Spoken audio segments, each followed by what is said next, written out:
Hello दोस्तों, आप सभी का बहुत बहुत स्वागत है आपके अपने YouTube channel tricky maths by Raj. जी हाँ दोस्तों, आज हम लोग भारतीय संविधान की अनुसूचियाँ पढ़ेंगे।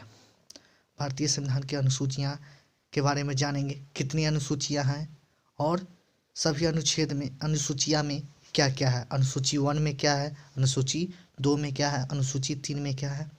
तो पढ़ने के लिए पूरा वीडियो देखिएगा और मन से पूरा वीडियो देखिएगा। ये नहीं कि आधा पे छोड़ के जाइएगा। बढ़िया से पढ़िए।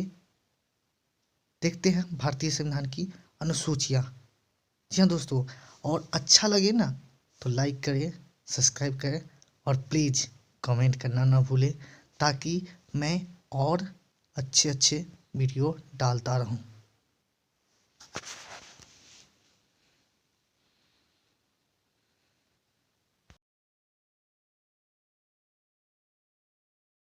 देखते हैं भारतीय संविधान की अनुसूचियाँ।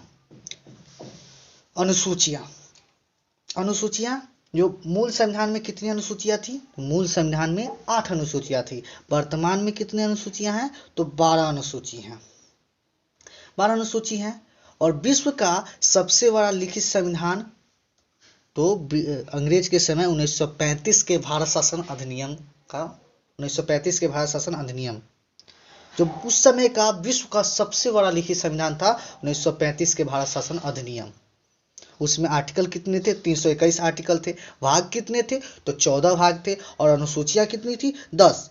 लेकिन जब भारत का संविधान लिखा गया तो वर्तमान समय में कितने अनुसूचियां हैं? 12 अनुसूचियां हैं। अब अनुसूचियां 1 में आखिर क्या है? तो अनुसूचियां 1 में है राज्यों का संघ है। राज्यों का संघ है। राज्यों का संघ कहने का मतलब है 9 केंद्र शासित प्रदेश और 28 राज्य को कहाँ रखा गया? अनुसूचियां 1 में रखा गया है। अनुसूचियां 2 वेतन से संबंधित है। वेतन के बारे में, वेतन से संबंधित बात अनुसूचियां 2 में कही गई है, जैसे राष्ट्रपति का वेतन, राज्यपाल का वेतन, लोकसभा का वेतन आदि। अब अनुसूचियां 3 शपथ से संबंधित है। शपथ जो शपथ आता है वो किस में आता है? अनुसूची 3 में रखा गया है शपथ को। प्रधानमंत्री, सांसद, उच्चतम न्यायालय एवं उच्च न्यायालय के न्यायाधीश, महान्यायवादी, राज्यों के राज्यपाल, ये सभी का शपथ किस में आता है? अनुसूचियां 3 में आता है। अब शपथ राष्ट्रपति एवं उपराष्ट्रपति को छोड़कर, तो राष्ट्रपति उपराष्ट्रपति का शपथ आर्टिकल 60 में है और उपराष्ट्रपति का शपथ आर्टिकल 69 में है, 69। क्लियर है? इन आर्टिकल 60 में सब पढ़ेंगे और आर्टिकल 69 में उपराष्ट्रपति के शपथ के बारे में पढ़ेंगे। नेक्स्ट है, लोकसभा के अध्यक्ष एवं उपाध्यक्ष कभी शपथ ग्रहण नहीं करते। कभी भी लोकसभा के अध्यक्ष और उपाध्यक्ष का शपथ नहीं होता है, शपथ ग्रहण वो नहीं करते हैं। क्लियर है? नेक्स्ट देखेंगे। नेक्स्ट है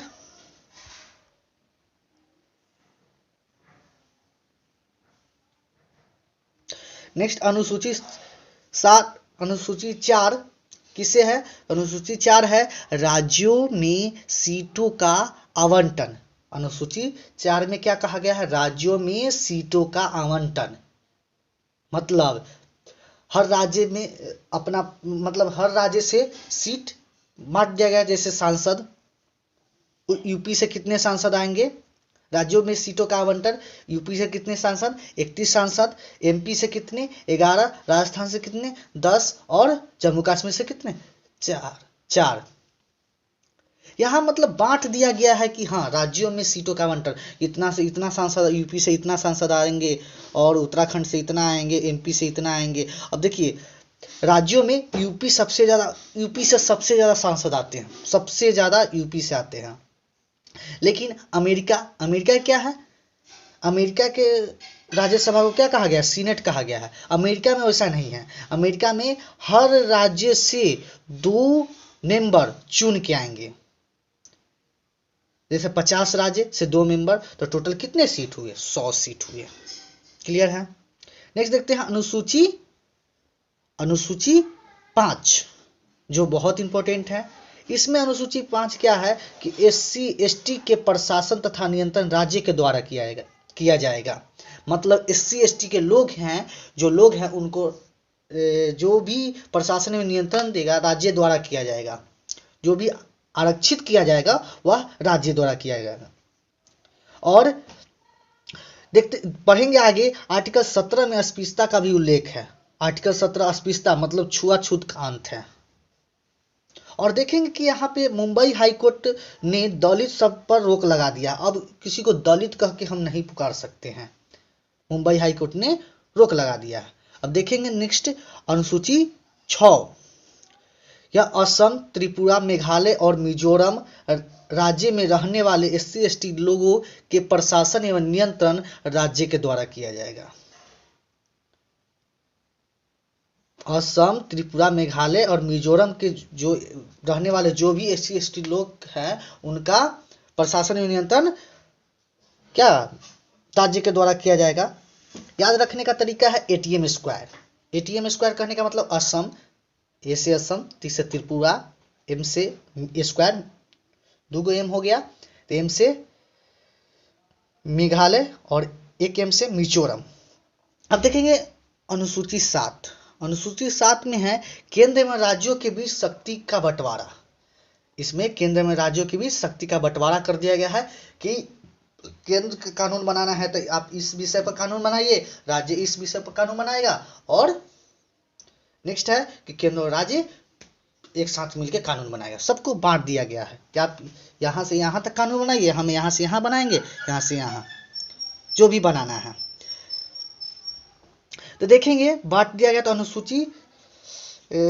अनुसूचियां यहाँ पे 3 बांटा गया है। क्या है? संघ सूची, राज्य सूची, समवर्ती सूची। संघ सूची, राज्य सूची, समवर्ती सूची। अब संघ सूची का विषय, तो संघ सूची में केवल केंद्र सरकार ही कानून बना सकता है। राज्य सूची में राज्य सरकार, और समवर्ती सूची में है केंद्र एवं राज्य सरकार दोनों कानून बनाएंगे। संघ सूची में पहले 97 विषय थे, वर्तमान समय में 100 विषय हैं। राज्य सूची में पहले 66 विषय थे, वर्तमान में 61 विषय हैं। और समवर्ती सूची में पहले 47 विषय थे, वर्तमान में 52 विषय हैं। अब देखते हैं संघ सूची में जो केंद्र सरकार के अंतर्गत क्या क्या आता है। तो रेलवे, मुद्रा, बैंकिंग, आयात निर्यात, शुल्क, सेना, GST, राज्य, राष्ट्रीय आपात, जनगणना आदि, ये सब का देख रेख केंद्र द्वारा किया जाएगा। और राज्य सूची में क्या है? तो पुलिस, कारावास, भूमि, नगर निगम, पंचायती राज व्यवस्था, साफ सफाई, स्वास्थ्य, ये सब का नियंत्रण, सब की देखरेख राज्य सरकार द्वारा किया जाएगा। और समवर्ती सूची में क्या है कि वैज्ञानिक अनुसंधान, पर्यावरण आदि सभी का देखरेख दोनों किया, केंद्र एवं राज्य दोनों द्वारा किया जाएगा। क्लियर है? नेक्स्ट देखते हैं। अब यहां देखते हैं कि शिक्षा, पर्यावरण, नापतोल, पक्षी रक्षा, वन्यजीव ये सभी राज्य सूची का विषय था। देख रहे हैं यहाँ कि राज्य सूची में टोटल 66 विषय थे जो घट के 61 विषय हो गए हैं। इनमें से 5 विषय को निकाल कर समवर्ती सूची में रख दिया गया। समवर्ती सूची में रख दिया गया। और वो 5 विषय कौन हैं?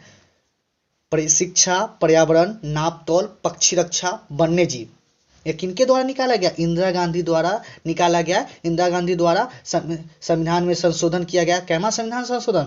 42वां संविधान संशोधन 1976 के तहत इन विषय को निकाल कर समवर्ती सूची में रख दिया गया कि इसमें केंद्र सरकार और राज्य सरकार दोनों कानून बनाएंगे। अब अनुसूची 8 देखते हैं। अनुसूची 8 जो बहुत इंपॉर्टेंट क्वेश्चन यहाँ से बहुत पूछता है, 22 भाषाओं का उल्लेख किया गया है। 22 भाषाओं का उल्लेख किया गया, मतलब अनुसूची 8 में भाषाओं का उल्लेख किया गया है। जो वर्तमान समय में कितने भाषा हैं? 22 भाषा हैं। जब अपना संविधान लिखा गया था, मूल संविधान में 14 भाषाएं थी, वर्तमान में 22 भाषाएं हैं। अब देखते हैं यहाँ पे 15वीं भाषा जो सिंधी भाषा है वह 21वां संविधान संशोधन 1967 के तहत जोड़ा गया। 15वीं भाषा सिंधी। अब यहाँ पे देखते हैं 71वां संविधान संशोधन 1992 के तहत नेपाली, मणिपुरी, कोंकणी यह 3 भाषा जोड़ा गया। क्लियर है? तो पूछेगा क्वेश्चन 15वां 16वां भाषा नेपाली, 17 मणिपुरी, 18 कोंकणी।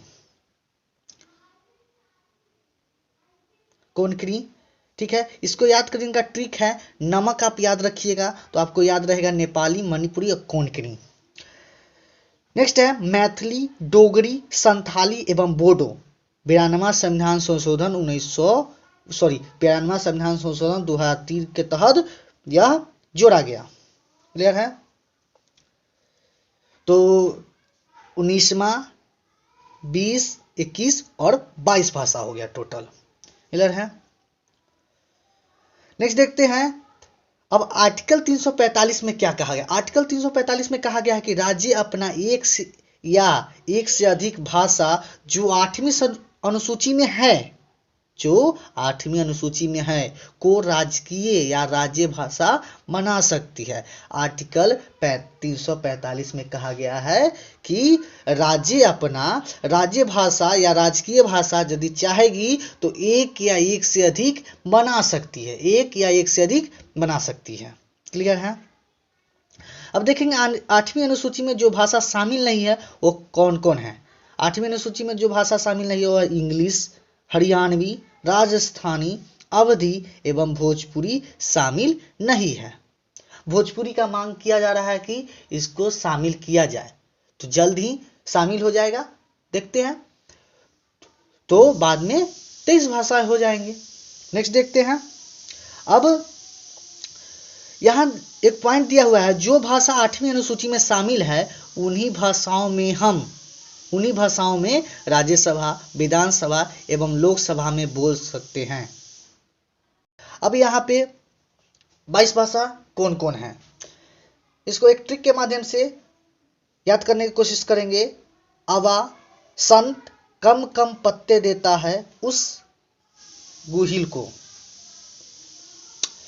अब देखेंगे अ से असमिया, ब से बांग्ला, स से संस्कृत, त से तमिल, क से कन्नड़, म से मलयालम, क से कश्मीरी, म से मराठी, प से पंजाबी, त से तेलुगु, उ से उड़िया देता है साइलेंट है, उ से उर्दू, यहाँ 2 याद रखें, उ से उड़िया, उ से उर्दू, गु से गुजराती, ह से हिंदी।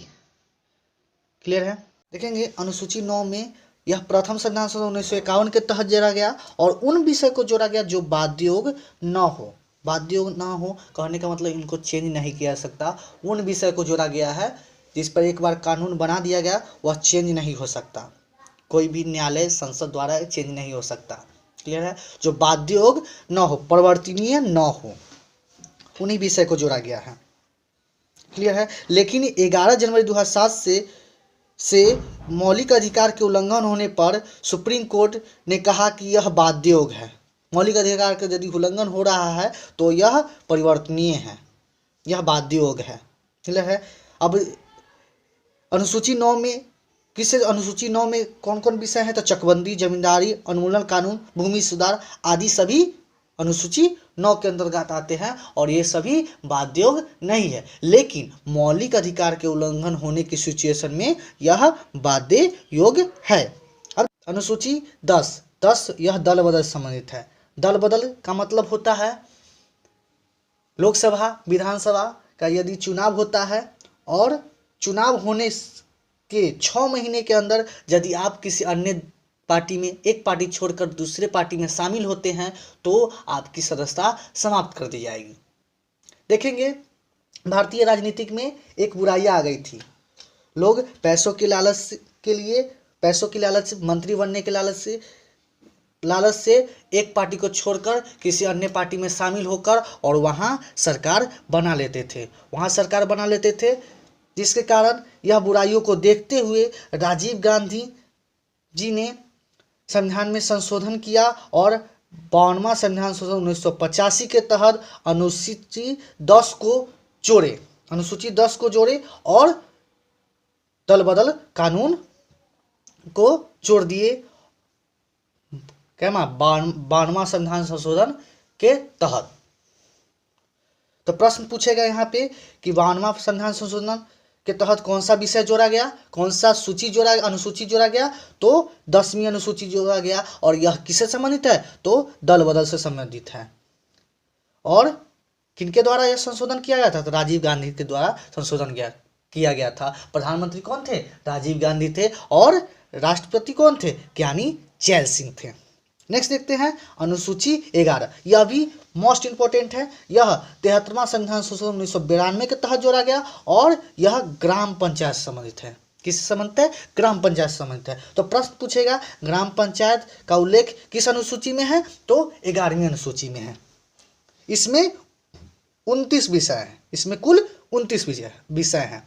अनुसूची 12, यह 74वां संविधान संशोधन 1992 के तहत और यह नगर पालिका संबंधित है, नगर पालिका संबंधित है और इसमें 18 विषय है। तो प्रश्न बनता है यहाँ पे कि नगर पालिका किस अनुसूची का विषय है, तो 12वीं अनुसूची का विषय है। यहाँ से बहुत क्वेश्चन पूछे जाते हैं। ग्राम पंचायत किस सूची का विषय है, तो 11वीं अनुसूची का विषय है। नेक्स्ट वीडियो में देखेंगे देशी रियासतों का भारत में विलय। उम्मीद करता हूं समझ में आ गया होगा और याद भी हो गया होगा। क्वेश्चन बहुत सारा पूछता है और यहां से आप क्वेश्चन का आंसर दे पाएंगे। तो मिलते हैं नेक्स्ट वीडियो में।